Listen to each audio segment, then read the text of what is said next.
I'm Alan Maki. I'm a fourth generation farmer rancher in the Bitterroot that's farms and ranches with my brother and father. We as landowners are responsible for getting the water from the point of diversion through the conveyance system to our fields. And all of the different ways of getting water here and all of the different ways that we legally have water all have pros and cons. This particular farm is daily ditch water through the hedge ditch, and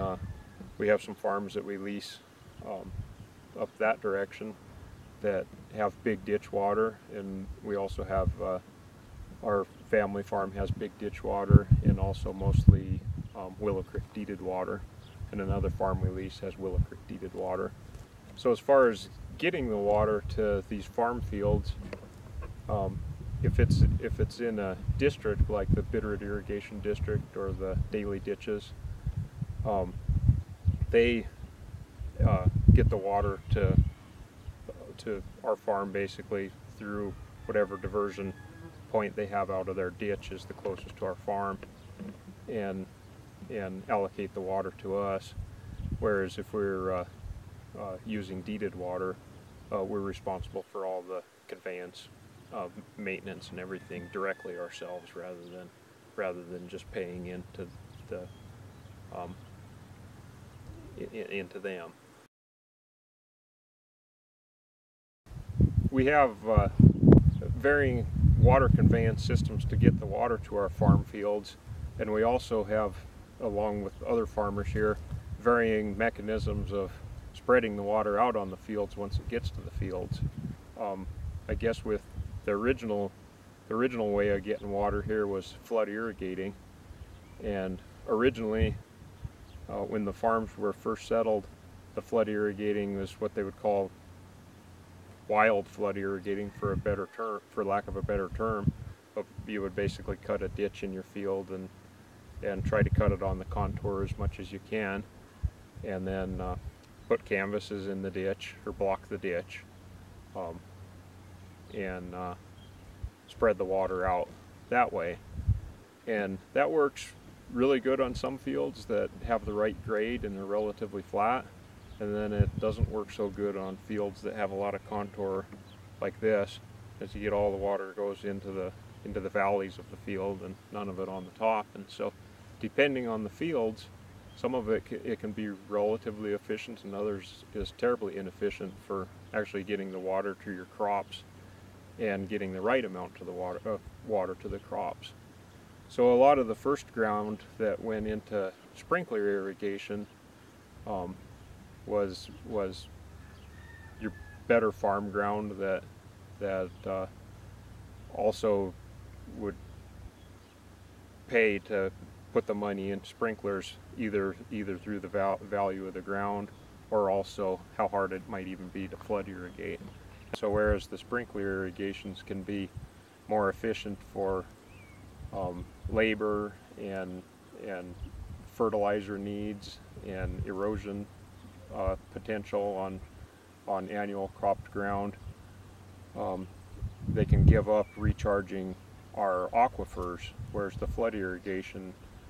helps recharge the aquifer, or even a leaky canal helps recharge the aquifer, whereas if a canal is sealed, there's no recharge for the aquifer. So that's better for the user at the end of the canal to have the canal sealed,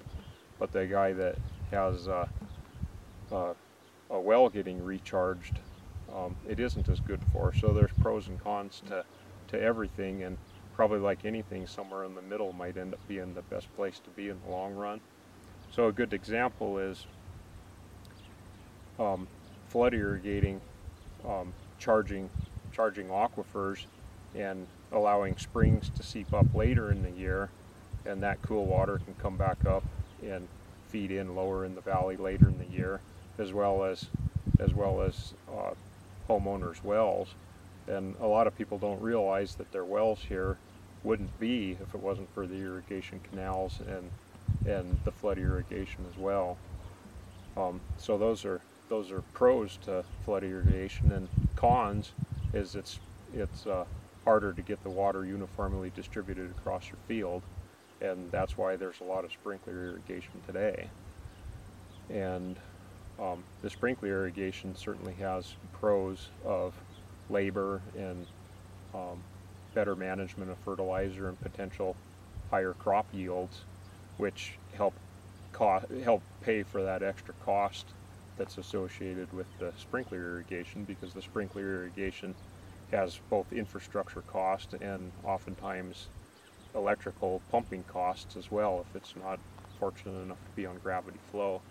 So those costs need to be made up in increased production to pay for them.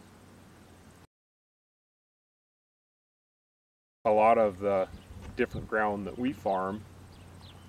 just like everywhere in the valley, there's a lot of different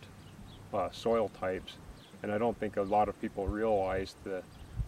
vast differences in soil. But to give you an example of this field that we're standing on, a large part of it is prime farmland soil, and then there's some that's statewide importance farmland soil, and then there's some that's just local importance farmland soil. And the difference between the best part of the field and the worst part of the field is the best part of the field can hold about 7 inches of water, and the worst part of the field can hold about 2 inches of water. And when I say hold water, I'm saying that that's how much the soil profile where the bulk of the plant's roots are, or a crop, where our crop's roots are, that's the water that roots can go after, but the roots can only grab half of that water basically from that soil. So really, if the soil will hold 7, if it's completely wet and saturated in mud, if it'll hold 7, that plant can really go after 3.5 inches of water, roughly, at 50% plant available water. And so you can see right away that the area of the field that holds a lot of moisture, being 7 inches and has 3.5 inches available for the plant, is a lot different than the area of the field that holds 1 inch or 2 inches of water, but might only have 1 inch available for the plants. And so you'll see this mosaic in most fields all over America, not just here, but you'll see a mosaic, and it was how the field was formed. And in this case, the field had Willow Creek is not far off from us, and Willow Creek would flood over and whatever and drop silt in some places and rush through in other places, and so you have pockets of more gravel and pockets of more silt. And the glaciers formed things in different places. Some got sheared off more, and some deposits were left other places, and so everything's a little bit different. But the moral of the story is, with irrigation efficiency, the higher quality soils are generally much more efficient, and that's part of being a higher quality soil, is being able to hold moisture. And so all of those factors play into what kind of not only what kind of yields a farmer can get, but what kind of irrigation infrastructure he might warrant putting on too.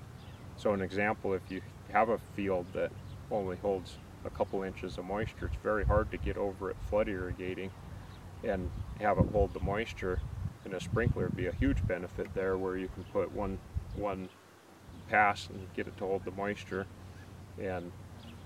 then come back with another one shortly thereafter,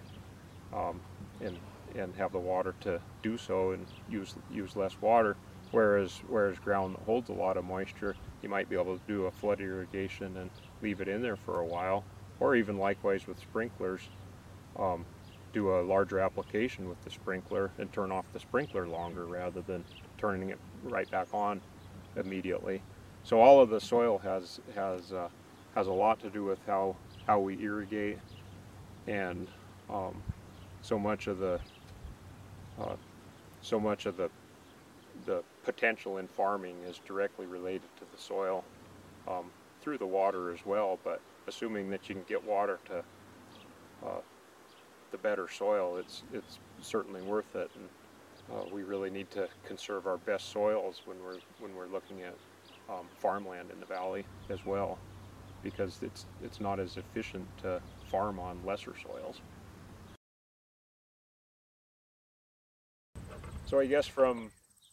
my perspective of a farmer or rancher, obviously water's the lifeblood here in our valley for what I do, but I also see the mosaic that we have of other land uses, including people's wells, including wildlife habitat, including a lot of things. And that patchwork of different irrigation is what makes this valley what it is. And all of it's important. And I think that certainly in the future we're probably going to have to work together more than ever. Certainly in the past there's things that we've worked together on that has made it better for everybody. And I think by realizing some of the pros and cons of different irrigation systems and water use and whatnot,